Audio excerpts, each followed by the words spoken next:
single change to your diet. If you can just make one change to your diet, it should be to add flax seeds to your diet.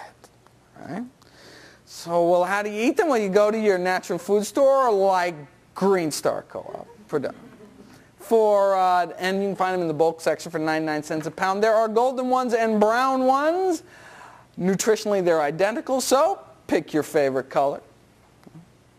Flax seeds come in nature's finest packaging. They're hard, natural, whole, which keeps them fresh, such that you don't even have to refrigerate them. You can keep them on your kitchen counter in an airtight container for a year, and they do just fine. Unfortunately, nature's finest packaging is just a little too good, such that if you eat the whole seed, it just kind of comes out the other end, doesn't do you any good. So you need to grind them up. So spice grinder, coffee grinder, food processor, a good blender will do it. You can actually buy at Green Star Cooperative Market pre-ground flax seeds for $3 a pound, but a pound will last you for months. How much of this stuff do you actually have to eat? Recommendations keep changing. The NIH disagrees with the World Health Organization, which disagrees with Europe, but I think the research points to everyone eating 1 to 2 tablespoons of ground flax seeds every day of your life until you die. And that's about equivalent to American Heart Association's 1 to 2 fatty fish flesh meals a week. Now, and once you do grind it, then you do have to put it in the refrigerator, but ground flax seeds last for months in the refrigerator, although it should not last for months because you're going to eat it every day. What do you do with this stuff? Well, it's ground flax seeds, a light nutty powder. You can do it. You can sprinkle it on your oatmeal or whatever you're eating throughout the day. You can bake with it. You can make muffins, breads, all sorts of things with it. My current favorite is smoothies, though. You take 2 tablespoons of flax seeds, grind them up, and then half a frozen banana, some frozen blueberries, and some nice organic soy milk. Oh, the flax seeds have this real binding quality, such that you get these really thick, milkshakey smoothies. In fact, because of that binding quality, you can actually use ground flax seeds to replace eggs in baking.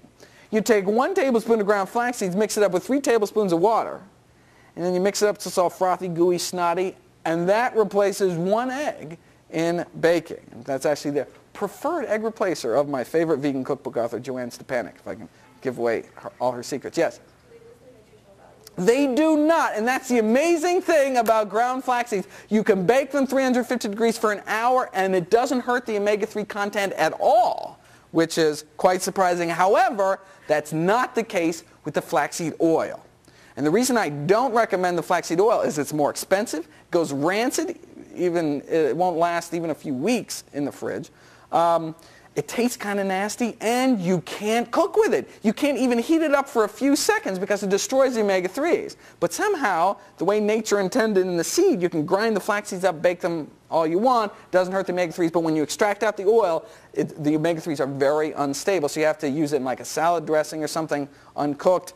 But the reason why I strongly recommend the ground flax seeds instead of the flaxseed oil is because you're missing out on all the other wonderful nutrients that are found in the flaxseed. Flax seeds are also a wonderful source of soluble fiber and boron, and these wonderful phytoestrogens called lignans, anti-tumor, anti-inflammatory, anti-cancer properties, just amazing things which you miss when you just take out the oil.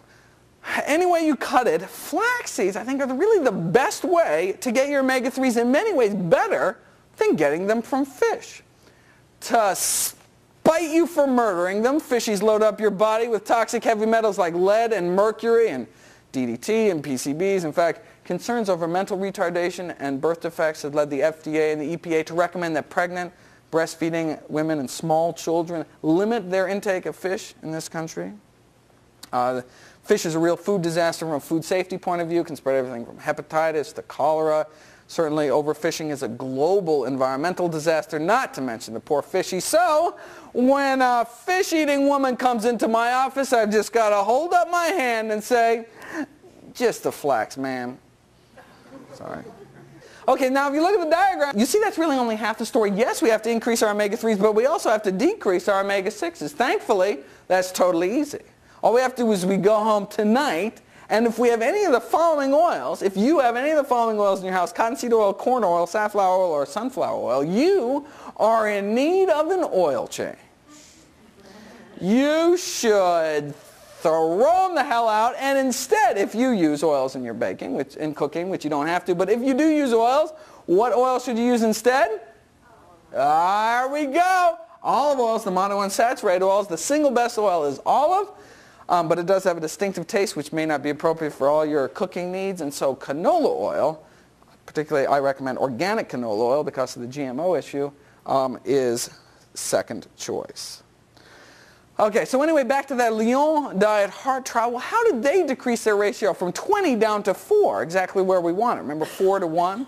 All they did was they sat down with everyone at the beginning of the study for half an hour and said, look, go home, whatever fats and oils you have in your house, throw them away and replace it with olive and canola.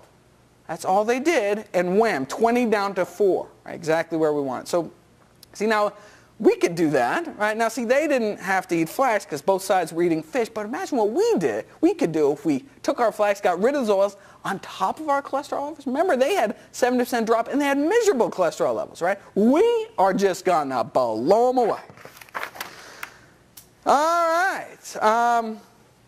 Going back to here, you'll see, if we have a lot of omega-6s in our diet and not a lot of omega-3s, it might lead to more inflammation in our body, and that's why a lot of people with inflammatory conditions like rheumatoid arthritis, etc., actually take like flaxseed oil therapeutically in large doses to kind of tip their balance over to the non-inflammatory side. And indeed, we're finding more and more diseases tend to have an inflammatory component to them. Diseases like Alzheimer's disease. Studies suggest that those people who were taking chronic aspirin long-term for whatever reason had 5 times less Alzheimer's disease. Now, no one should take chronic aspirin long-term without a prescription, I think. But what we can do is, again, we can tip the balance over to the non-inflammatory side, eating more omega-3s, less omega-6s. So am I saying that the same dietary change that's going to decrease our risk of heart disease is also going to decrease our risk of Alzheimer's as well? Yes, indeed. All right, so we have explored the first reason why vegetarians aren't living up to our potential, or more accurately, kind of out to our potential. Reason number 2 is probably even more important. Let's go back to this heart disease flow chart here. As vegetarians and vegans, we are blocking this step, the buildup of oxidized cholesterol. So if we, as vegetarians and vegans, take our flax, get rid of those oils, we are going to be blocking heart disease at every turn. Here, here, here, here. Well, yeah, every turn except here. Wouldn't it be cool if there's some way we could block this whole deadly cascade in the first place? Reason number 2 is homocysteine. The homocysteine story started in 1968 when a Boston pathologist by the name of Coleman McCauley saw these 2 kids. It's always bad when pathologists see people because that means they're dead. An 8-year-old boy and a 2-month-old infant both died of massive strokes. Turns out they both had a genetic defect which led to abnormally high levels of this toxic metabolite called homocysteine, which led to these damaged cholesterol-clogged arteries in these little kids. And, Dr. McCauley sat down and said, I wonder if this homocysteine stuff has some role to play in adult heart disease as well. Well, he, like many brilliant discoveries in the medical field, he was laughed at and ridiculed for years, but now we know. Now we know that homocysteine is a vasculotoxin, meaning it directly damages our blood vessels. Even moderately elevated levels of this toxic substance have just been shown to be a setup for heart disease. Right? So now the goal is to have a homocysteine level under 10. This is just micromoles per liter. It's kind of how we measure it. Again, this is a toxic substance, so we want low levels in our blood. And so if you look at data from 2001, for example, meat eaters have an average homocysteine level of 12. Not so good. But ovo-lacto-vegetarians had an average homocysteine level of 16. And vegans, 19. Houston, we have a problem. Seems that people with homocysteine levels as high as 16 are at 3-fold risk of dying from a heart attack. It's been estimated that if we just had a 5-point drop in homocysteine levels in this country, we would save the lives of 56,000 Americans every year. And as bad as vegetarians have it, there seems to be an epidemic of this so-called hyperhomocysteinemia, or too much homocysteine in the blood of vegans. And it's not just a vasculotoxin, it's a neurotoxin as well. It kills brain cells. People with homocysteine levels over 14 are 4 times more likely to develop Alzheimer's disease. And so this homocysteine is where we think the bulk of the blunting of our heart disease benefit comes from. This homocysteine is also where we think that our increased rates of degenerative brain disease come from as well. Because of our dangerously high levels of homocysteine. And the same thing with heart disease. Yes, we have less oxidized cholesterol, but we have so much more in this initial entry that it's canceling out our benefits. All right? Homocysteine is not just a vasculotoxin and a